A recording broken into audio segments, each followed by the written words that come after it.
Bahasa Melayu sebagai bahasa kebangsaan dan pemersatu rakyat. Perkara 152 Perlembagaan Persekutuan menjelaskan bahawa bahasa Melayu yang dikenali juga sebagai bahasa Malaysia adalah bahasa rasmi yang tidak boleh dipetikai fungsi dan peranannya sebagai bahasa kebangsaan. Kedudukan bahasa Melayu sebagai bahasa rasmi dimantapkan dengan Akta Bahasa Kebangsaan 1967.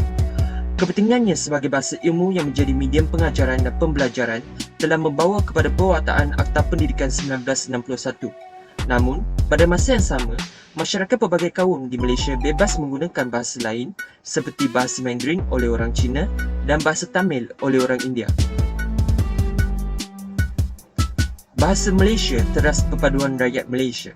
Sejarah membuktikan bahawa bahasa Melayu telah diterima sebagai bahasa komunikasi utama sejak zaman Kesultanan Melayu Melaka kerana bahasa Melayu digunakan secara meluas dalam bidang perdagangan dan hubungan diplomatik.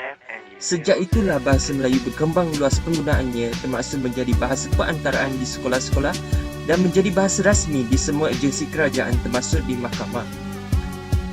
Ini adalah untuk menekankan bahawa perpaduan antara kaum perlulah bermula dari peringkat awal iaitu dari kalangan pelajar yang kemudiannya akan berkembang ke dalam komuniti seperti pepatah Melayu iaitu melentur buluh biarlah dari rebungnya.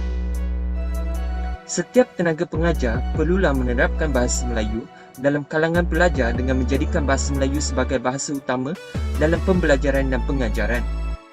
Dengan itu, para pelajar dapat bertutur dalam bahasa Melayu dengan baik dan secara tidak langsung akan memudahkan mereka untuk berkomunikasi dengan rakan-rakan dari kaum yang lain dan akan mewujudkan hubungan yang baik dan harmoni antara para pelajar.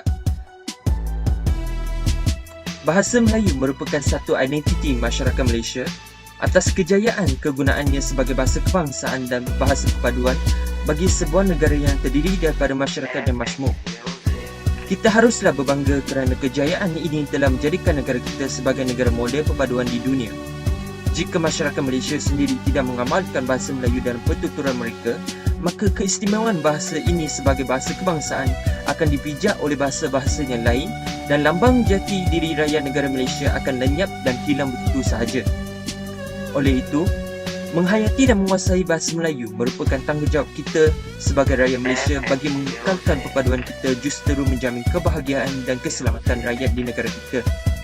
Akhir sekali, kita haruslah bijaksana dengan mengelakkan diri daripada pengaruh isu sensitif yang dibangunkan oleh segelintir masyarakat yang tidak bertanggungjawab kerana ini akan mempertikaikan perpaduan kita selama ini.